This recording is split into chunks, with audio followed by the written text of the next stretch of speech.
बात करने वाले हैं नाना साहब के पेंशन पे रोक क्यों लगाया गया। ब्रिटिश साम्राज्य ने नाना साहब की पेंशन पे रोक इसलिए लगा दिया था क्योंकि ब्रिटिश साम्राज्य को लगता था कि पेंशन देने से उसके साम्राज्य या उसके शासन या उसके राज्य कोष में पैसा सिर्फ वेस्ट होता है। इसके लिए ब्रिटिश सरकार ने उस टाइम का जो गवर्नर जनरल थे लॉर्ड डलहौजी, वो क्या किए, नाना साहब के पेंशन पे रोक लगा दिए थे कि न नाना साहब को पेंशन मिलेगा न कोई पैसे के नुकसान होगा। इसीलिए ब्रिटिश सरकार के गवर्नर जनरल लॉर्ड डलहौजी ने क्या किया कि नाना साहब के पेंशन पे रोक लगा दिए।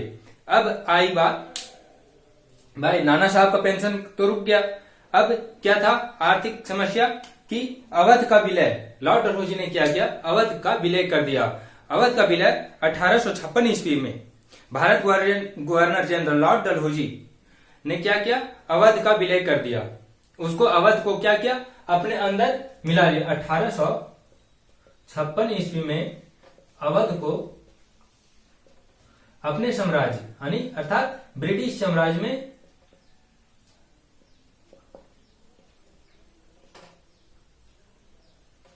में मिला लिया था। 1856 ईस्वी में क्या किया, ब्रिटिश साम्राज्य ने अवध को अपने अंदर मिला लिया।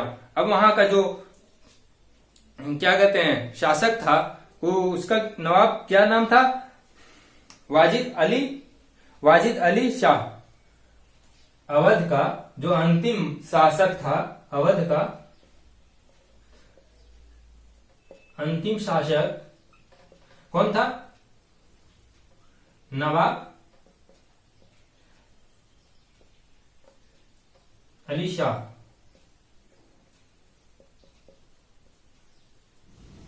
नवाब अली शाह वहां का शासक था। अब अवध का अंतिम नवाब अली शाह था, उसको क्या किया, हटा के और अवध साम्राज्य को ब्रिटिश शासन ने अपने अंदर मिला लिया। लॉर्ड डलहौजी ने इसे गवर्नर जनरल कौन अंदर मिलाया, लॉर्ड डलहौजी ने उसे अपने अंदर मिला लिया। अब बात आती है कि अवध का तो विलय हो गया, अब उसके बाद पंजाब को क्या किया, बोला लॉर्ड डलहौजी ने पंजाब को कुशासन यानी कि वहां का कोई शासन नहीं, जो शासन था उसे सब हटा पटा के क्या किया, वहां पे अपना साम्राज्य स्थापित कर दिया। जब पंजाब में जो भी शासक था उसे हटा के ब्रिटिश साम्राज्य ने, लॉर्ड डलहौजी ने क्या किया, अपने अंदर वहां को मिला लिया। अब यहां तो हो गया कि नाना साहब का पेंशन पे भी रोक लग गया। आर्थिक समस्या जो थी, नाना साहब का पेंशन पे, गोद निषेध प्रणाली, अवध का विलय, पंजाब का विलय हो गया, इस सब अंतर्गत राजनीतिक कारण था और कोई कारण नहीं था। लॉर्ड डलहौजी ने अपने अंदर सिर्फ मिला लिया था, अपने साम्राज्य में मिला लिया था। इसीलिए वहां की जो भी जनता थी या फिर जो भी शासक था, वो अगर नाना साहब का पेंशन पे रोक नहीं लगता तो वहां नाना साहब विरोध के लिए नहीं उतरते, या फिर पंजाब का विलय या फिर अवध का विलय या फिर गोद निषेध प्रणाली के तहत जो भी राज्य लॉर्ड डलहौजी ने अपने अंदर किया था वो सब नहीं होता, तो शायद हो सकता था कि ये सब विरोध के लिए नहीं उतरते। अब बची बात आर्थिक कारण तो हो गया, अब आर्थिक कारण क्या था, आर्थिक मतलब पैसा कौड़ी या फिर जो भी वहां की समस्या थी, कर व्यापार, आर्थिक समस्या अधिकतर किसमें हुई थी, कृषकों की। कृषकों के लिए क्या हुआ था, आर्थिक कारण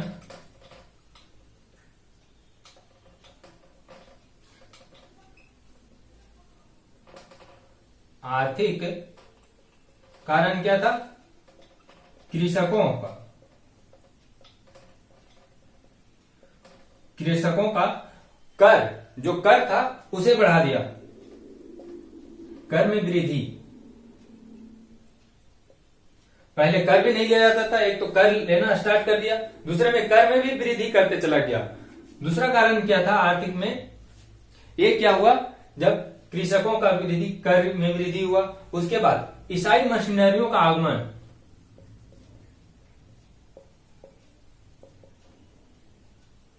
ईसाई मशीनरियों का आगमन। तीसरा कारण क्या था, ईसाई मशीनरियों का आगमन हुआ। उसके बाद सैन्य कारण था, सैन्य कारण। तीनों को अच्छे से समझेंगे। सबसे पहले कृषकों का कर में वृद्धि या कर शुरुआत की। लॉर्ड डलहौजी ने क्या किया, वहां का जो था ये क्या किया, कृषकों से लेना शुरू कर दिया। क्या कर लेने के लिए वहां पे बोला कि अब कर देना होगा। यहां पे जो था गवर्नर जनरल कौन था, कार्नवलिस जो था 1793 ईस्वी में, 1793 ईस्वी में गवर्नर जनरल, जब आर्थिक कारण इसका कारण था 1793, उस टाइम का गवर्नर जनरल कौन था, लॉर्ड कार्नवलिस।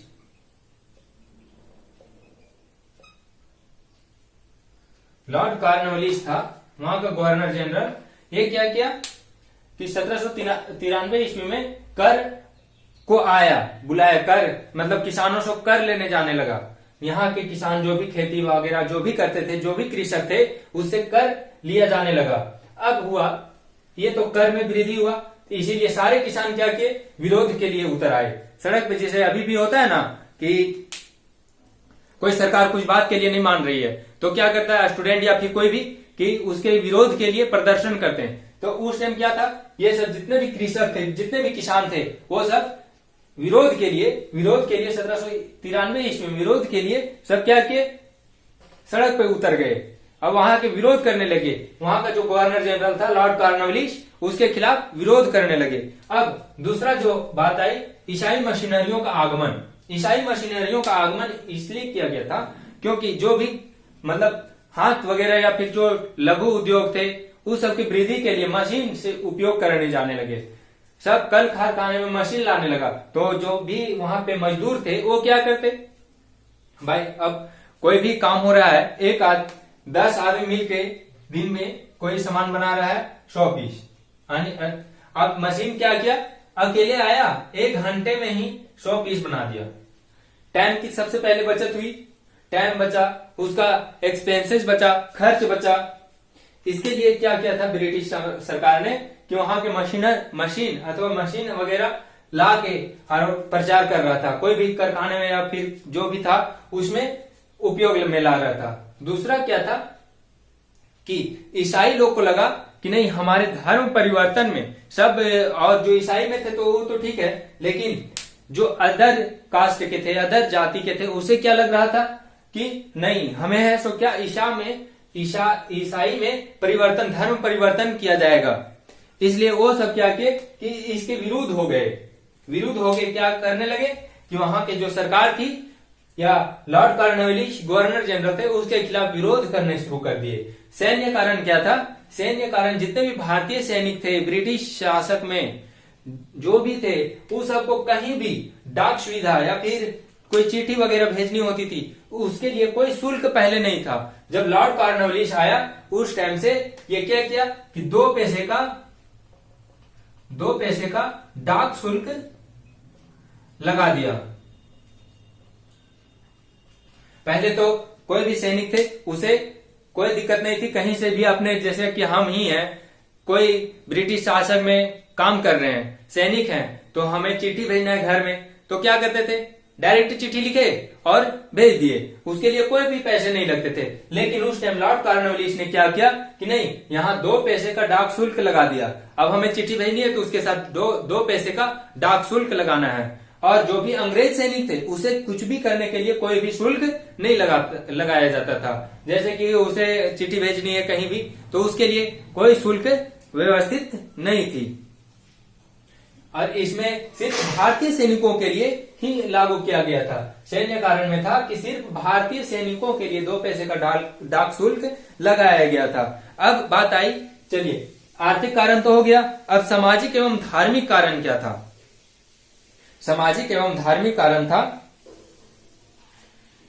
यहाँ की सामाजिक एवं धार्मिक कारण में लग रहा था कि जो समाज में होती थी प्रथा, सबसे बड़ी बात थी प्रथा।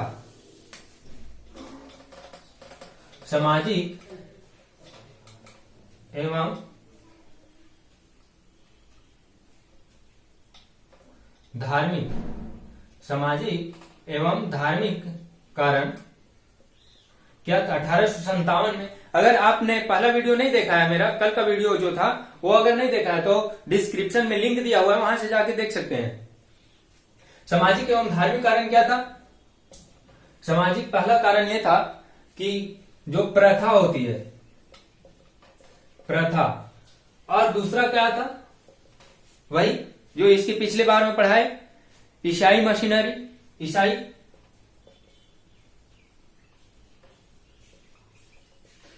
मशीनरी,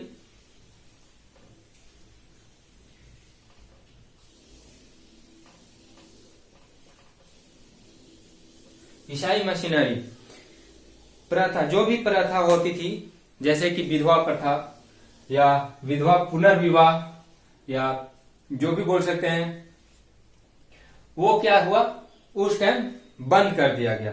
उस टाइम जो ही भी थे लॉर्ड कैनिंग वो क्या किए, बंद कर दिए। और इसके अंतर्गत एक और आता है सामान्य सेवा।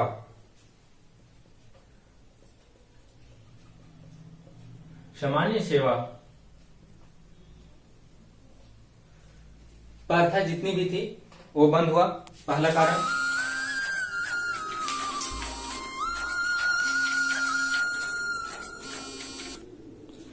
दूसरा सामान्य सेवा, अर्थात सामान्य सेवा कहने का मतलब है कि जो भी भारतीय सैनिक होते थे या भारतीय सेना या फिर भारतीय बोल सकते हैं जनता जो भी थी, वो अगर ब्रिटिश शासन में अपना बोलती थी कि नहीं हमको सेना में भर्ती होना है, तो उसके लिए क्या होता था? सबसे पहले कि उसे समुद्र यात्रा करनी होती थी।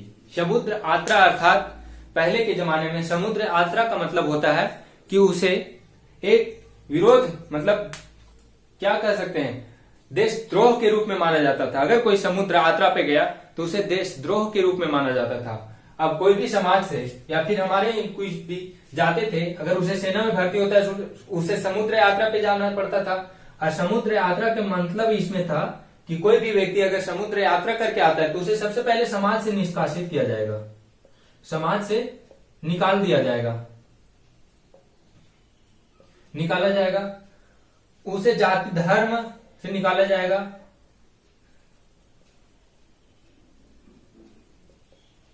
अब समाज से निकाल दिया किसी भी व्यक्ति को, अगर उस समुद्र यात्रा पे गया और उसे समाज से निकाल दिया तो वो जाएगा कहां? तो न इधर का रहा, न भारतीय समाज में रहा, और न ही वो जाके ब्रिटिश शासन में मिल सकता है, क्योंकि ब्रिटिश सरकार इसको मान्यता पूरा नहीं देगी। क्योंकि इसलिए मान्यता नहीं देगी क्योंकि ये क्या है, भारतीय है। इसके लिए उसे समाज से भी निकाला जाता था, जाति धर्म से भी निकाला जाता था। इसीलिए सामाजिक एवं धार्मिक कारण में ये सामान्य सेवा भी आता है। अब ईसाई मशीनरी पहले भी बता चुके हैं, ईसाई मशीनरी, ईसाई लोगों को में जो भी धर्म था, अन्य धर्म ईसाई को छोड़ के वो सबको लगता था कि नहीं हमें ईसाई धर्म में परिवर्तन कर दिया जाएगा, और कल कारखानों में सिर्फ मशीनरी का उपयोग किया जाता था। वहां का जो भी मजदूर लोग थे उसे वहां से निकाल दिया जा रहा था।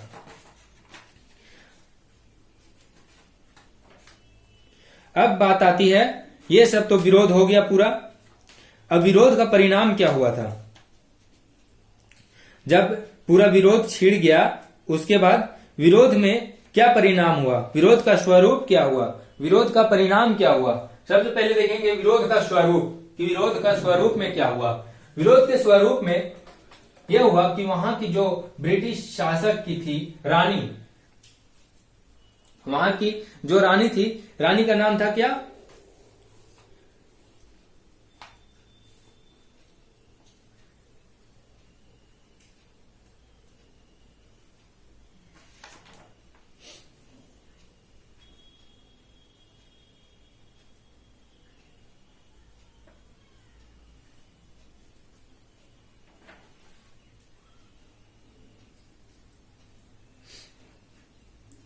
हाँ, विरोध का स्वरूप में था 1857 के क्रांति के संबंध में अलग अलग विद्वानों ने अलग अलग विचारधारा प्रस्तुत किए थे। स्वरूप में होता है ना कि 1857 का स्वरूप है। इसमें क्या क्या हुआ, अलग अलग जो विद्वान थे, अपने आप को ज्यादा काबिल समझते थे, वो अलग अलग दिए कि नहीं ये सही है, कुछ बात सही है, नहीं ये गलत है। तो इसमें देखेंगे क्या सही और क्या गलत बोले थे। महाराष्ट्र के विनायक दामोदर सावरकर ने अपनी प्रसिद्ध पुस्तक the first was of India independence 1857 अर्थात भारत के प्रथम स्वतंत्रता संग्राम 1857 इस क्रांति के संबंध में कहा कि यह भारत का प्रथम स्वतंत्रता संग्राम है। बीडी सावरकर अर्थात विनायक दामोदर सावरकर ने कहा कि यह भारत का 1857 को क्या बोला, यह भारत का प्रथम स्वतंत्रता संग्राम है। तथा और उनके प्रसिद्ध पुस्तक the first was of Indian independence 1857 अर्थात भारत के प्रथम स्वतंत्रता संग्राम 1857। अब अशोक मेहता नामक विद्वान ने, अशोक मेहता, ये तो बीडी सावरकर हो गया, बीडी सावरकर। अब आई बात अशोक मेहता, ये तो बोले कि 1857 के यह भारत का प्रथम स्वतंत्रता संग्राम है, प्रथम स्वतंत्रता संग्राम। अब अशोक मेहता विद्वान ने क्या बोले, अशोक मेहता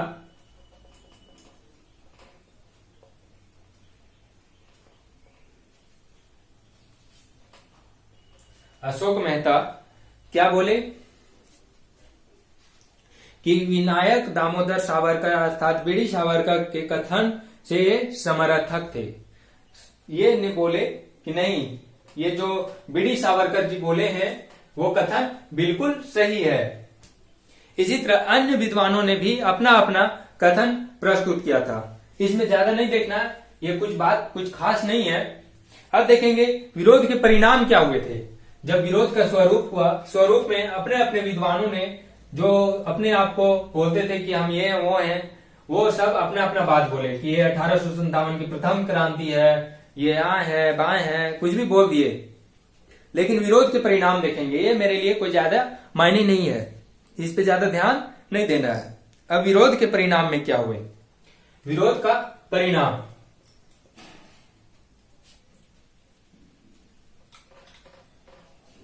विद्रोह का परिणाम। विद्रोह का परिणाम क्या हुआ था। इस क्रांति के बाद भारत के गवर्नर जनरल लॉर्ड कैनिंग ने 1 नवंबर 1858 को महारानी विक्टोरिया को घोषणा पत्र दिया और उन्हें क्या बोला, उनके अपने समक्ष बुलाया। रानी विक्टोरिया को 1 नवंबर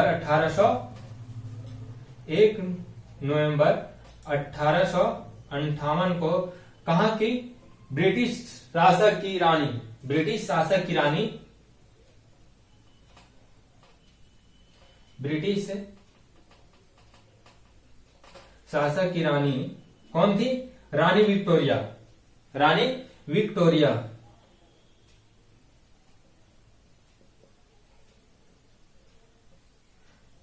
लॉर्ड कैनिंग, उस टाइम का गवर्नर जनरल कौन था 1858 ईस्वी में, लॉर्ड कैनिंग, लॉर्ड कैनिंग।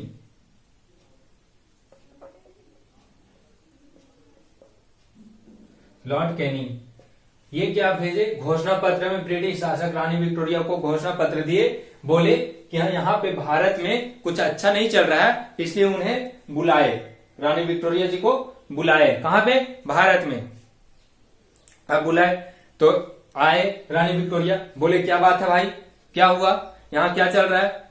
तो बोले कि नहीं, लॉर्ड डलहौजी ने क्या किया, गोद निषेध प्रणाली लाया और विरोध करवा दिया। गोद निषेध प्रणाली में लाया सबको कि अपने जो भी साम्राज्य था उसे अपने अंदर कर लिया और वहां की जितनी भी जनता थी वो विरोध पे उतर गई। तो रानी विक्टोरिया ने क्या सोचा कि नहीं, अगर गोद निषेध प्रणाली ही बंद कर दिया जाएगा तो वहां का जो विरोध हुआ है वो क्या हो जाएगा, खुद ब खुद शांत हो जाएगा, क्योंकि ये राजनीतिक कारण था। रानी विक्टोरिया समझ गई ये राजनीतिक कारण है, इसलिए क्या किए कि गोद निषेध प्रणाली को ही, गोद निषेध प्रणाली क्या किए, बंद कर दिए, गोद निषेध प्रणाली को ही बंद कर दिए। अब तो ये पहला चीज बंद हो गया। रानी विक्टोरिया बोली ठीक है ये बंद कर दो। अब क्या बात आई कि और क्या बात है, बोले और नहीं यार सब ठीक ठाक है। गवर्नर जनरल, अब रानी विक्टोरिया क्या की कि नहीं, पहले क्या बोलते थे गवर्नर जनरल, अब गवर्नर जनरल नाम हटा के यहां क्या कर दिया, वायसराय। गवर्नर जनरल का नाम हटा के रानी विक्टोरिया ने वायसराय का नाम दिया। तो पहले वायसराय, जब ये उस टाइम का गवर्नर जनरल थे, तो जाहिर सी बात है कि अगर सिर्फ नाम परिवर्तन हुआ है, गवर्नर जनरल का नाम परिवर्तन करके क्या बोला गया, वायसराय, तो पहले वायसराय कौन थे, लॉर्ड कैनिंग। पहले वायसराय कौन हुए, लॉर्ड कैनिंग, लॉर्ड कैनिंग, ये पहले वायसराय थे। क्योंकि सिर्फ गवर्नर जनरल का नाम बदला है ना, कि गवर्नर जनरल ही बदल गया है, वहां का गवर्नर जनरल का नाम बदला था। उसके बाद एक और बोले कि नहीं, अब एक यहां पे भारत सचिव होना चाहिए। वो बोले कि नहीं, इसके लिए सिर्फ पहले क्या था, गवर्नर जनरल, पहला तो चेंज किए कि वो गवर्नर जनरल को वायसराय में परिवर्तन किए। बोले नहीं, अब इसके अलावा एक चीज और चाहिए, यहाँ भारत सचिव होना चाहिए, जो पूरा सबका मालिक हो। सचिव जानते हैं सचिव कौन होता है, तो उन्होंने क्या किया कि एक सचिव कार्यालय नियुक्त किया, सचिव का कार्यालय होना चाहिए, एक सचिव को बुलाए, मतलब सचिव होना चाहिए। सचिव कौन बनेगा भाई, तो जो ब्रिटिश शासक का, जो भी सचिव बनेगा वो ब्रिटिश शासक का क्या होना चाहिए,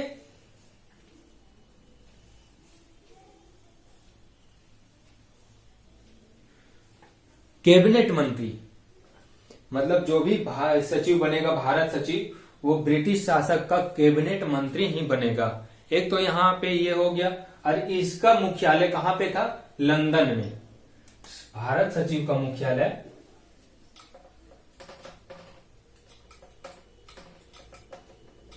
भारत सचिव का मुख्यालय कहां हुआ,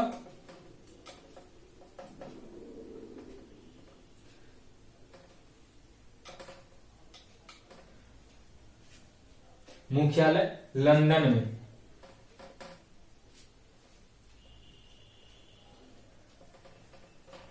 भारत सचिव का मुख्यालय लंदन में हुआ।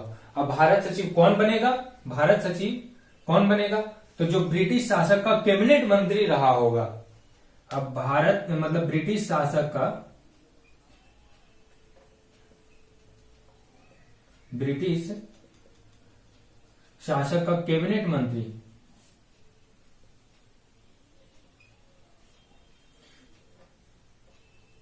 कैबिनेट मंत्री रहा होगा। अब देखिए, भारत सचिव का तो एक हुआ कि कोई यहां भारत में एक सचिव रहेगा जिसे भारत सचिव के नाम से जाना जाएगा, कोई एक पदाधिकारी रहेगा,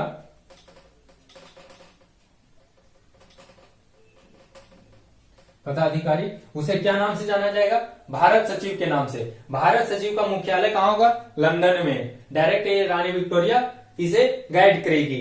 अब लंदन में चला गया, लेकिन भारत सचिव का जो भी होगा वो कौन बनेगा, तो जो ब्रिटिश शासक का कैबिनेट मंत्री होगा। अर्थात यहाँ का आदमी कोई भी नहीं बन सकता है। अगर यहाँ भारत का कोई बनेगा तो उसे पहले ब्रिटिश शासन में जाके कैबिनेट मंत्री का पद लेना होगा। कैबिनेट मंत्री का पद मिल जाने के बाद उसे भारत सचिव पद पे नियुक्त किया जाएगा। ये तो हुआ परिणाम कि रानी विक्टोरिया आई, यहाँ पे क्या क्या हुआ। अब बात आई कि धार्मिक, सामाजिक एवं धार्मिक परिवर्तन बहुत ज्यादा मायने रखता है। अगर उसे बंद नहीं किया गया तो बहुत दिक्कत थी। तो रानी विक्टोरिया ने क्या बोली कि यहाँ की धार्मिक एवं सामाजिक जो भी नीति है उसे हस्तक्षेप जो करना है उसमें लॉर्ड डलहौजी या लॉर्ड कैनिंग जो भी किए उस पे हस्तक्षेप ज्यादा नहीं करना है, ज्यादा दखलंदाजी नहीं करना है, जो चल रहा है धीरे धीरे करना है। मतलब कोई भी प्रथा बंद करना है या फिर विधवा पुनर्विवाह को करना है तो नहीं, ये अच्छा है, विधवा पुनर्विवाह होना चाहिए, तो इसे जारी रखा। गोद निषेध प्रणाली हटा दिया गया।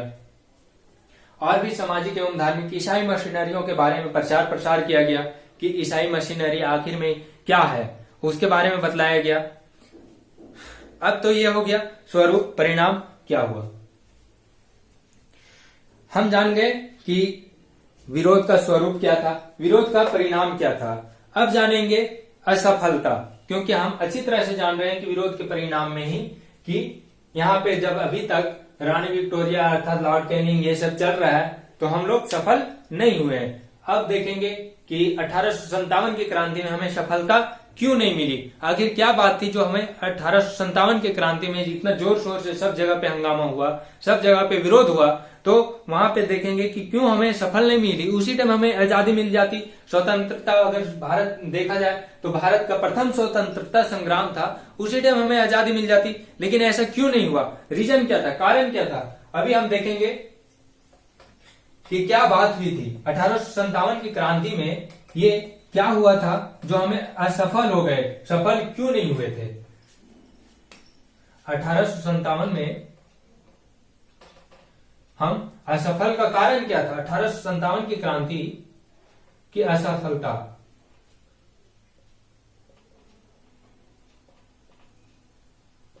ये कारण क्या था। 1857 की क्रांति में असफल हम क्यों हुए थे। पहला असफल होने का कारण, सबसे पहले यहां पे जो भी विरोध करने के लिए टाइम था उसमें करना क्या था कि उसके लिए, विरोध करने के लिए कोई प्लान बनाना होता है, निर्माण करना होता है प्लान का कि कैसे क्या करना है। तो सबसे पहली गलती हम लोग की क्या हुई थी, प्लान के एक्टिव नहीं हुए थे उसमें और विरोध छीड़ दिए। प्लान की सही तारीख क्या थी, 31 मई। 31 मई से हम लोगों को युद्ध करना था। हाँ एक बात, उस टाइम जब विरोध हो रहा था तो इसका कोड वर्ड था कि क्या कोड वर्ड था कि कैसे जानेंगे कि विरोध करना है, क्या करना है, कैसे जानेंगे कि अंग्रेज यहां आए उसको मारना है, क्या करना है। तो उसके लिए कोड वर्ड था एक कमल का फूल, कमल का फूल, साथ में रोटी या चपाती होती थी, रोटी या फिर चपाती।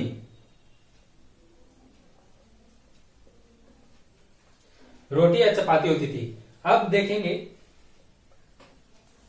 कोई भी आदमी एक कमल का फूल ले लेगा, एक रोटी ले लेगा, तो ये सब तो जान रहेगा भारतीय वाले कि जो भी भारतीय वहां के आदमी है वो जान जाएगा कि अब विरोध करना है, किसको क्या करना है, सब प्लान बनाएगा, विरोध करने के लिए जाएगा, अपना जो भी रहेगा हथियार उसको तेज करेगा, जंग लगल होगा तो उसको रगड़ेगा, घिसेगा, तेज बनाएगा, धार बनाएगा, ताकि एक बार में किसी का गर्दन खलास हो जाए। इसके लिए कमल का फूल और रोटी या फिर चपाती, दोनों में एक, यह न कि दोनों रहेगा, रोटी या चपाती दोनों नहीं होता था, या फिर रोटी रहेगा या फिर चपाती होती थी। एक हाथ में कमल का फूल, उसी के साथ रोटी या चपाती। अंग्रेज लोग देखते थे भाई ये क्या, भारतीय लोग तो बुड़बक हो गए हैं, बेवकूफ है कि कमल के फूल के साथ रोटी खाएंगे, वो उनको समझ में नहीं आता था। इसीलिए भारतीयों ने क्या किया था, कमल का फूल और रोटी रखा था। अब जो प्लानिंग थी वो युद्ध करना था, 31 मई से शुरुआत करनी थी, ये 31 मई को विरोध करना है। लेकिन क्या हुआ, जब मंगल पांडे की मृत्यु हुई, मंगल पांडे जब उन्हें फांसी दे दी गई थी तो ये सब कुछ नहीं देखे, उन्हें फांसी 8 अप्रैल को हुई थी, 8 अप्रैल को फांसी दी गई थी खुलेआम, सबको जान रहा था। ये जब हड़बड़ी में क्या किए, 11 मई को ही दिल्ली, 10 मई को दिल्ली निकले, 11 मई को सुबह पहुंच गए और तुरंत युद्ध कर दिए, विरोध करना शुरू कर दिए 11 मई से ही। अब देखिए 11 मई से कोई विरोध करेगा, जो हमें 31 मई को करना था वो 11 मई को बिना प्लान के साथ हो गया, एक्टिव हो गया शुरू। अब क्या बात हुई, 11 मई का विरोध हुआ, तो यहां टाइम का तो बहुत ज्यादा डिफरेंट हुआ। अब सही से सक्सेस हो पाएगा, नहीं हो पाएगा। कोई भी चीज के लिए हमें एग्जाम ही देना होता है। अगर एग्जाम की तारीख ही 31 मई है और अचानक से नहीं, 11 मई को ही एग्जाम होने वाला है, अब क्या करेंगे, हड़बड़ा के कितना सही कितना गलत। जो पास होने वाला था वो पता चला कि मेरी मतलब इधर ही लटक गया, अच्छा से बना ही नहीं पाया, हड़बड़ी में। यही हुआ था उस टाइम भी। असफलता का मेन रीजन था ये, सबसे पहले बहुत बड़ा रीजन था कि इसे टाइम नहीं मिला, विरोध का कोई प्लान नहीं बना, कोई साजिश वगैरह कुछ भी नहीं हुई और डायरेक्ट 11 मई को विरोध कर दिया। ये तो सबसे बड़ी बात हुई विरोध का। अब दूसरा क्या था, शुगर और चर्बी का जो भी था असफलता में, ये विरोध किए। शुगर और चर्बी की जो भी देखे जल्दी में विरोध कर दिए, कोई नहीं देखे।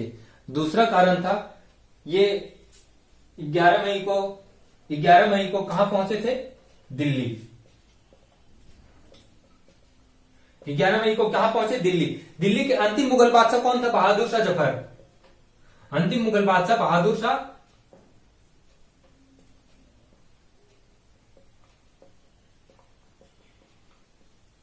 जफर था। इनका दूसरा नाम भी बहादुर शाह द्वितीय। कल के वीडियो में हम बतलाए हैं, अगर जो नहीं देखे हैं डिस्क्रिप्शन में उसका लिंक दिया हुआ है, वहां से जाके देख सकते हैं, तभी आपको अच्छी तरह से समझ में आएगा, वरना सब कंफ्यूज हो जाएगा, हवा में उड़ जाएगा कि क्या हो रहा है। कल के वीडियो में 1857 का पूरा डिटेल है, उसमें देखिए। दिल्ली का अंतिम मुगल बादशाह कौन था, बहादुर शाह जफर। ये क्या थे, कल ही बतलाए कि ये अपने 2 आदमियों के सहारे चलते थे। 2 आदमी उसको टांग के लेके जा रहा है, ऐसे चल रहे हैं। गजब हाल है भाई। उन्हें राष्ट्रीय नेतृत्व कर्ता घोषित किया गया और खुद के सहारे चल नहीं सकते हैं, उसे ऐसे 2 आदमी पकड़े हुए तब ऐसे ऐसे चल रहे हैं, ऐसे ऐसे चल रहे हैं। उस तरह कहीं विरोध होगा? जो भी अगर हमको कोई बनाया है विरोध करना है, उसके एकदम पूरा शक्तिशाली होना चाहिए। कोई आए तो एक बार में 10-50 को एक बार में उलट दे, वैसा आदमी। लेकिन इनको बनाया गया भारतीय राष्ट्रीय नेतृत्व कर्ता घोषित किया गया था बहादुर शाह जफर को, और वो अपने सहारे खुद चल नहीं रहे थे, 2 आदमियों के सहारे से लंगड़ा रहे हैं, चल रहे हैं। अगर कोई एक आदमी भाग गया तो वो अपने लुढ़क गए, ऐसा आदमी थे ये बहादुर शाह जफर। अब जब विरोध हुआ, विरोध के लिए गए, विरोध हुआ, अब मैदान में उतर गए। अब वहां पता चल रहा है सारे सैनिक हैं, सारे सैनिक उपलब्ध हैं दोनों तरफ का, ब्रिटिश साम्राज्य का भी, उधर से ब्रिटिश शासक वाला सेना भी, इधर से भारतीय सेना भी, दोनों है आपस में एक दूसरे की तरफ में देख रहे हैं कि अब यहाँ पे क्या होने वाला है, लड़ाई। अब यहाँ पे देखा जाए सारे भारतीय सैनिक क्या देख रहे हैं कि हमारे जो राष्ट्रीय नेतृत्व करता है वो यहाँ मौजूद है ही नहीं। सबका मनोबल क्या हुआ, टूट गया। अब भाई कोई भी, अगर हम ही लोग गए, कोई बच्चा लिख रहा है एग्जाम, अगर उसके सामने टीचर उपलब्ध है तो उसका साहस बढ़ेगा कि नहीं सर है तो हमें बताएंगे, कुछ हेल्प करेंगे। लेकिन यहाँ पे क्या हुआ कि वही नहीं है। अब वहां से कोई शिक्षक भाग जाए, अकेले उस बच्चा को छोड़ दिए, वो कुछ नहीं जान रहा है कैसे क्या करना है, उसे कुछ पता नहीं है, गाइड करना। यहाँ पे 1857 की क्रांति में कि देखा गया कि अरे सारे सैनिक क्या देख रहे हैं, अरे बहादुर शाह जफर तो है ही नहीं, हमारे जो राष्ट्रीय नेतृत्व करता है वो यहाँ उपलब्ध है ही नहीं। सबका मनोबल टूट गया। और इधर तो ये सबका जस्ट अपोजिट मनोबल क्या हुआ, बढ़ गया कि उधर से राष्ट्रीय नेतृत्व करता है ही नहीं। हल्ला हुआ कि अरे भारत में राष्ट्रीय नेतृत्व करता था वो यहाँ पे सेना में नहीं है। अब ये सबका मनोबल कौन बढ़ाएगा? अब जब तक मनोबल नहीं बढ़ेगा, उस सबका खून नहीं खोलेगा, लड़ाई के लिए कैसे एकदम पूरा अपना जितना ताकत है वो झोंक देगा, नहीं झोंक पाएगा। यही कारण था कि बहादुर शाह द्वितीय जो थे, बहादुर शाह जफर, वो अपने लंगड़ा के ऐसे चलते थे, 2 आदमियों को सहारा, वहां सेना में पहुंचे ही नहीं। अब क्या हुआ कि जितने भी ब्रिटिश शासक थे यहाँ पे हमला हुआ, इसमें भारतीय सेना को हार मानना पड़ा। अब भारतीय सेना तो यहाँ हार मान गए। अब क्या हुआ, कोई उपाय नहीं था। सबसे बड़ी गलती किसकी थी कि ऐसे बहादुर शाह जफर को क्या बना दिया था, राष्ट्रीय नेतृत्व करता। सोचना चाहिए भाई कि राष्ट्रीय नेतृत्व करता है, लेकिन ये तो 2 आदमियों के सहारे चल रहा है, क्या होगा, कुछ नहीं।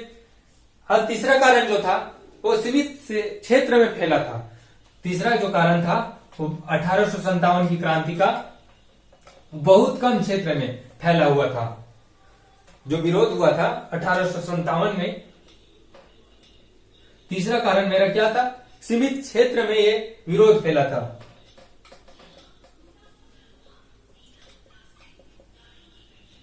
सीमित क्षेत्र में फैलना, यह मेरा तीसरा कारण था कि सीमित क्षेत्र में ही यह विरोध फैला था। देखेंगे सीमित क्षेत्र में क्यों फैला भाई, अगर देखेंगे तो उत्तर प्रदेश ये क्षेत्र 1857 में सबसे ज्यादा फैला था उत्तर प्रदेश में, सबसे ज्यादा प्रभावशाली था उत्तर प्रदेश में। अभी भी कुछ होता है तो यूपी में सबसे पहले हंगामा होता है, कहीं हो अथवा नहीं हो, यूपी अथवा दिल्ली में ये सबसे ज्यादा हंगामा होने वाला क्षेत्र है। उस टाइम भी यही हुआ था। यूपी में सबसे ज्यादा उत्तर प्रदेश यूपी में फैला था, यूपी में। उसके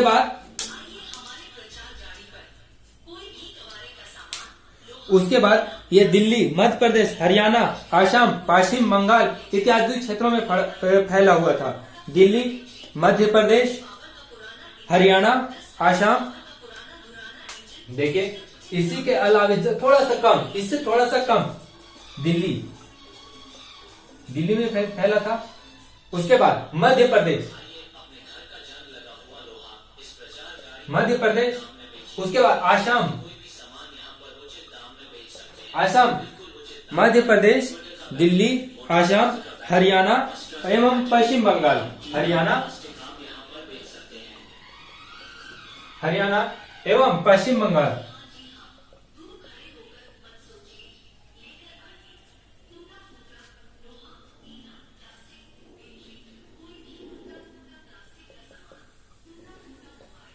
पश्चिम बंगाल, बस अब सोच लीजिए टोटल भारत में उत्तर प्रदेश, इसके बाद दिल्ली, मध्य प्रदेश, आसाम, हरियाणा, पश्चिम बंगाल में ही सिर्फ 1857 के जो विरोध था वो फैला हुआ था।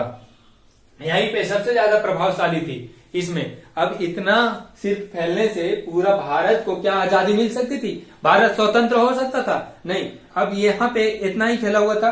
अब उत्तर भारत में फैला ही नहीं हुआ था, पूर्वी भारत फैला ही नहीं हुआ था, दक्षिणी भारत कुछ भी नहीं। अब सीमित क्षेत्र में कोई भी युद्ध फैलेगा, अगर मान के चलिए इतना बड़ा कोई है देश, उसमें सिर्फ थोड़ा सा यहाँ फैला हुआ है, थोड़ा सा यहाँ, थोड़ा सा यहाँ, क्या इतना थोड़ा थोड़ा करके ही पूरा को जीत पाएगा? इधर पूरा ब्रिटिश शासक भरा हुआ है। अगर थोड़ा सा ही अगर विरोध ज्यादा अच्छा प्रभावशाली दिखाया तो इतना ही कैप्चर कर पाएगा, इतना अपना ब्रिटिश शासक का, ब्रिटिश सेना को मार सकता है। अभी इतना मारा, मान के चलिए इतना ही कब्जा किया। अभी इधर वाला जो सेना है वो क्या करेगा? अभी इसके अलावा इसमें थोड़ा कम फैला हुआ है कि यहाँ इतना ही फैला हुआ है, यहाँ का सेना इतना ही घेरा, क्या हुआ? ये तो और कम फैला हुआ है इतना। अब जो बच गया वो क्या करेगा? अगर काश से ये होता कि नहीं यहाँ भी इतना फैला हुआ है, फिर यहाँ फैला हुआ है, इधर भी फैला हुआ है, इधर भी, मान के चलिए ये भारत का नक्शा है, सॉरी,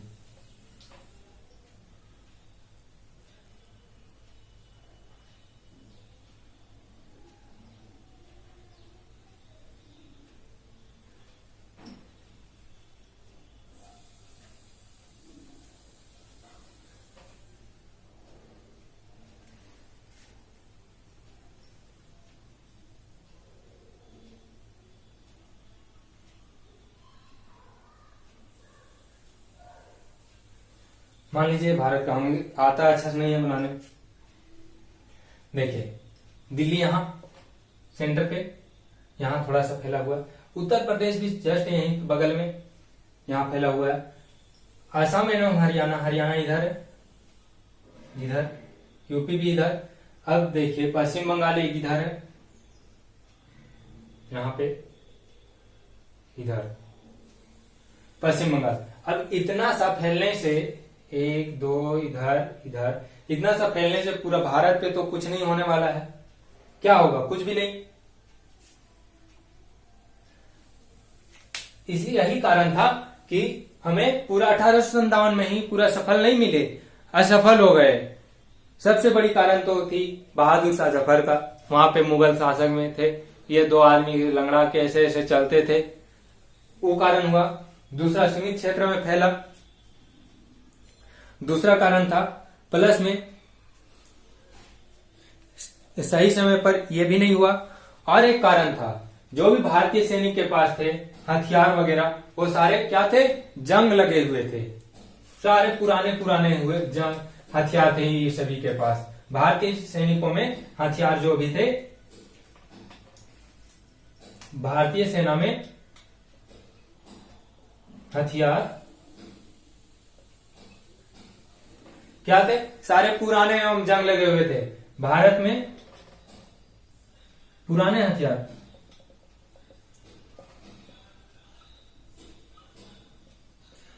तथा ब्रिटिश शासन में, ब्रिटिश की तरफ से, अंग्रेजों की तरफ से क्या था? सारे अच्छे नए हथियार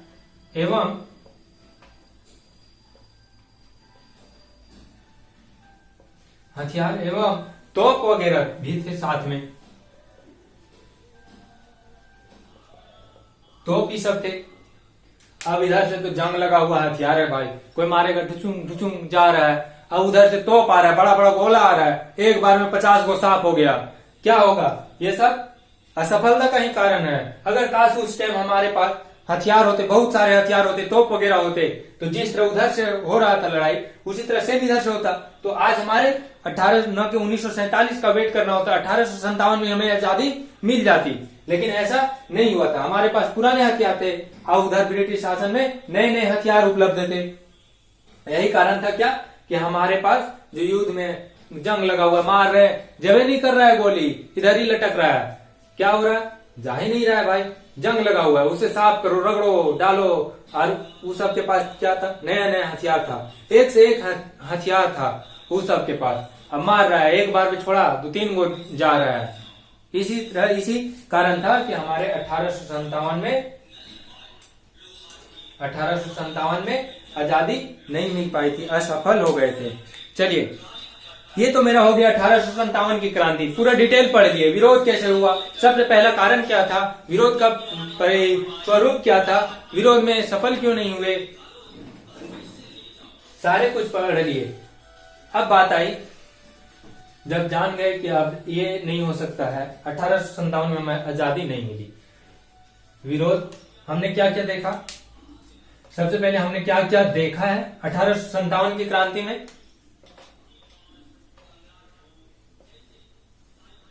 1857 क्रांति में कैसे शुरुआत हुई, शुरुआत देख लिया। उसके बाद शुरुआत तो हो गई मंगल पांडे से ही, सही क्रांतिकारी थे, देख लिए। स्वरूप भी देख लिए, परिणाम भी देख लिए, आर्थिक समस्या जितने भी थी, सारी समस्याएं हमने देख ली। अब कोई दिक्कत नहीं होनी चाहिए, 1857 की क्रांति में कहीं दिक्कत नहीं होनी चाहिए। चलिए, आज के लिए इतना ही। अगले नेक्स्ट क्लास में हम देखेंगे कि कांग्रेस का गठन क्या हुआ, कैसे कांग्रेस बना, कैसे उसका विघटन हुआ। कांग्रेस बना भी, सिर्फ एक पार्टी बनी थी, सिर्फ कांग्रेस बना था। ये भी विघटन होके 2 भागों में बट गई थी, विघटन होके 2 टुकड़ों में बट गई थी। कब बटी, कैसे बटी, ये सब हम देखेंगे नेक्स्ट क्लास में देखेंगे। चलिए, आज के लिए इतना ही। अगर 1857 की क्रांति में कहीं कोई दिक्कत होती है तो कमेंट बॉक्स में हमें दे सकते हैं क्वेश्चन कि क्या दिक्कत हो रही है, कहां पे समझ में नहीं आ रहा है, और कोई क्वेश्चन हो तो कमेंट बॉक्स में डाल सकते हैं। चलिए, थैंक यू।